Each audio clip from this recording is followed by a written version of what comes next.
सूर्य केंद्र में है या पृथ्वी, कौन किसका चक्कर लगाता है? शायद आज किसी व्यक्ति से यह प्रश्न पूछा जाए तो वह आसानी से इसका जवाब दे सकता है कि सूर्य केंद्र में है, लेकिन इस सत्य पर पहुंचने की राह वर्तमान में जितनी आसान दिखाई देती है उतनी है नहीं। मध्यकाल तक इस तथ्य को लेकर संभवतः सर्वसम्मति रही होगी कि पृथ्वी केंद्र में है तथा सूर्य पृथ्वी के चक्कर लगाता है।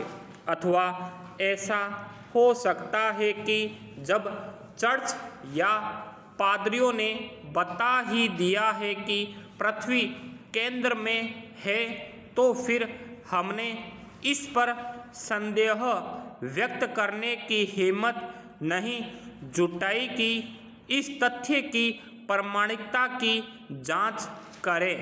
लेकिन कुछ विवेकशील मनुष्य को इस तथ्य की प्रामाणिकता पर संदेह आया होगा और उनके विवेक ने सत्य की खोज के लिए उन्हें प्रेरित किया होगा। अंततः वे इस सत्य पर पहुंच ही गए कि पृथ्वी नहीं बल्कि सूर्य केंद्र में है तथा पृथ्वी सूर्य के चक्कर लगाती है। परंतु कहा जाता है कि सत्य कड़वा होता है। जब हमारे सामने सत्य आता है तो उसे स्वीकार करना आसान नहीं होता। मध्यकाल में चर्च की सत्ता को चुनौती देना कितना कठिन था, इस बात को हम अच्छी तरह जानते हैं। इसके बावजूद गैलीलियो जैसे वैज्ञानिकों ने अपने विवेक के बल पर यह खोज करने का प्रयत्न किया कि वास्तव में सत्य क्या है और समाज के विपरीत अपने मत का प्रतिपादन किया तो सत्य की खोज के लिए जिंदा जला दिया गया। पैरा इसी क्रम में निबंध के शीर्षक के अनुरूप एक प्रचलित कहानी की भी चर्चा करना महत्वपूर्ण हो जाता है। एक बार एक राजा के दरबार में दो महिलाएं आई जो किसी बच्चे को लेकर अपना दावा प्रस्तुत कर रही थी। इस परिस्थिति में राजा के लिए न्याय करना मुश्किल हो गया। आधुनिक काल के समान उस समय DNA जैसी टेक्नोलॉजी भी नहीं थी जिससे समस्या का उचित समाधान किया जा सके तथा न्याय हो सके। अतः राजा ने अपने विवेक का प्रयोग किया और सत्य को खोजने का प्रयत्न किया। राजा ने क्रोधित होकर कहा कि इस बच्चे के तलवार से दो हिस्से कर दिए जाए एवं दोनों महिलाओं को एक एक हिस्सा दे दिया जाए। राजा के इतना कहने पर उनमें से एक महिला ने तुरंत कहा, महाराज आप बच्चे को इस महिला को दे दीजिए। उस महिला के मुख से ऐसी बात सुनकर राजा समझ गया कि बच्चा किसका है और न्याय सामने आ गया।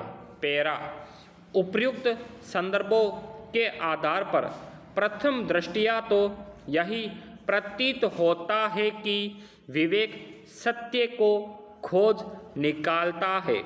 यद्यपि इसका सूक्ष्म विश्लेषण करना आवश्यक हो जाता है। इससे पूर्व सर्वप्रथम यह जानना महत्वपूर्ण है कि ज्ञान और विवेक दोनों समानार्थी है या इनमें अंतर भी है। वस्तुतः वैसे तो सामान्यतः लोग ज्ञान और विवेक को समानार्थी ही मानते हैं, परंतु दोनों में मौलिक असमानता है। ब्रिटिश निबंधकार, दार्शनिक और इतिहासकार अपने निबंध में इनके मध्य अंतर की विस्तृत चर्चा करते हैं। रसेल अर्थात ज्ञान को डाटा या सूचनाओं के संग्रहण अथवा किसी वस्तु के बारे में प्राप्त जानकारी के रूप में परिभाषित करते हैं, जबकि उनके अनुसार विवेक अपने अनुभवों व परिश्रम से इन सूचनाओं का व्यवहारिक अनुप्रयोग करने से संबंधित है। विशेष बात यह भी है कि इस व्यवहारिक अनुप्रयोग में नैतिक मूल्य अनिवार्य शामिल होते हैं। इसके अतिरिक्त विवेक में बुद्धि पक्ष के साथ साथ भावनाओं का भी संतुलित सामंजस्य होता है। स्पष्ट है कि विवेक ज्ञान से उच्चतम है। विवेक के अभाव में ज्ञान हानिकारक हो सकता है। इसे एक उदाहरण के माध्यम से भली भांति समझ सकते हैं।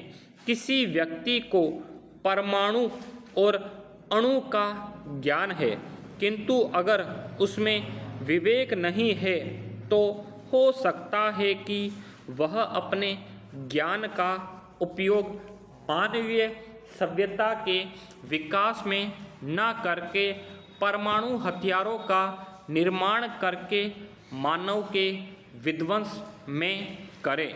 दूसरी तरफ अगर व्यक्ति में ज्ञान है और विवेक भी है तो वह अपने ज्ञान का उपयोग करके नए नए आविष्कार करने के लिए प्रयत्नशील रहेगा।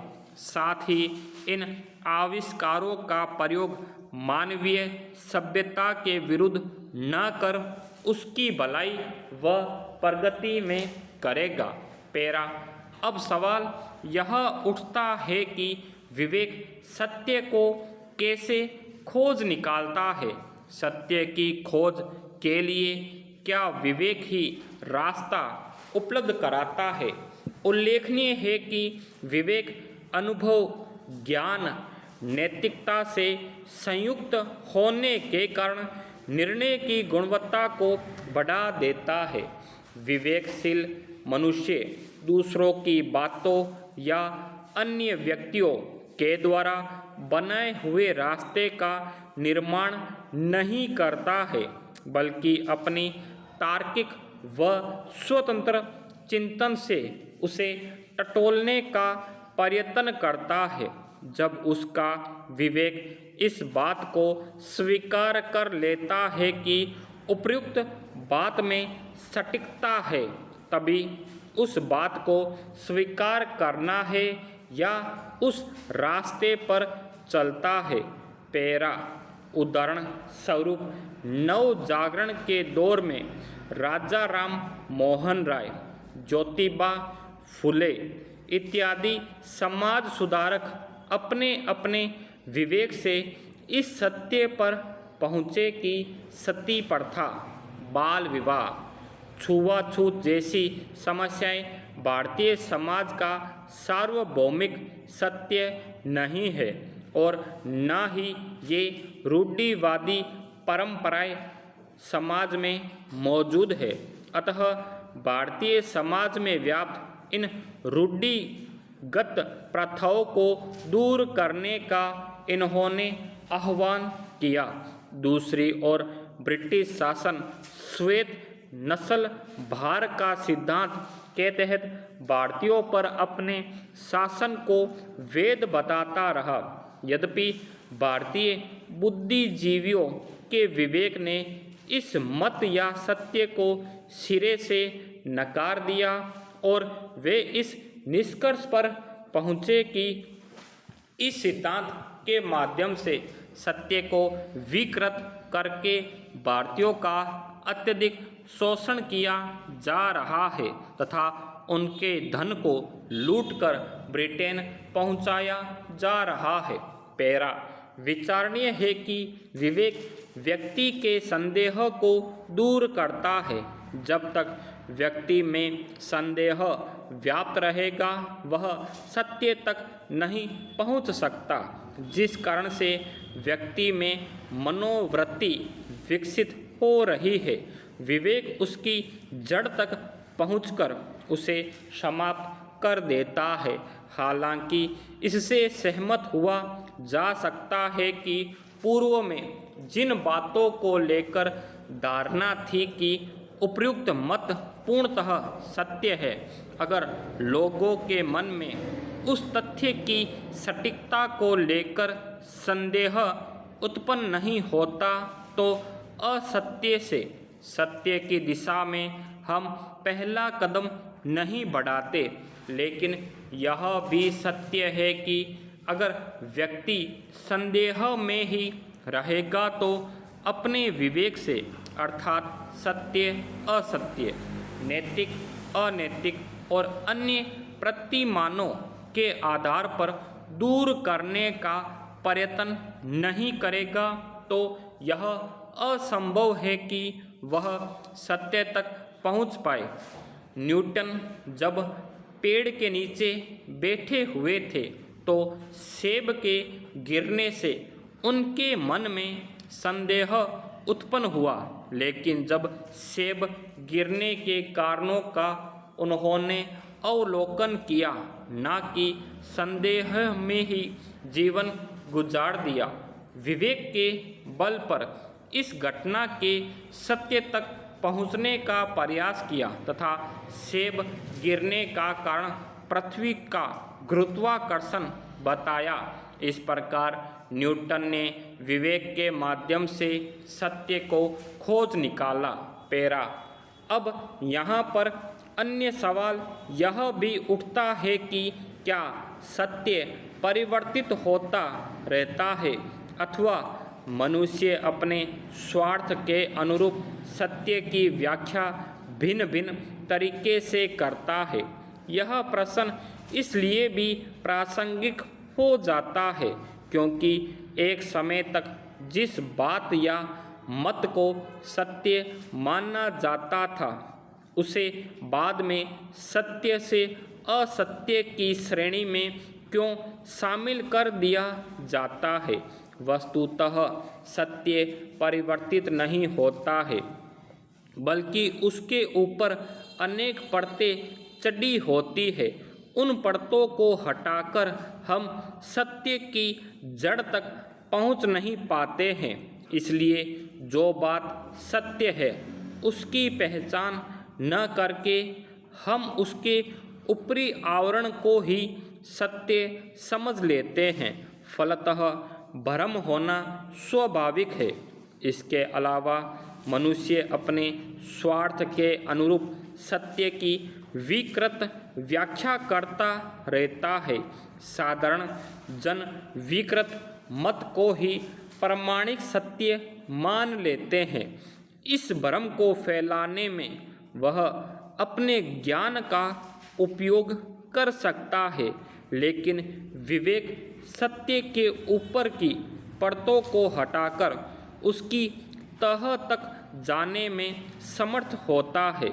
इसके लिए विवेक अनेक राहों से गुजरते हुए वह उनसे सीखकर अपने अनुभव, परिश्रम व ज्ञान के सम्मिलित प्रयासों के जरिए सत्य को खोजता है।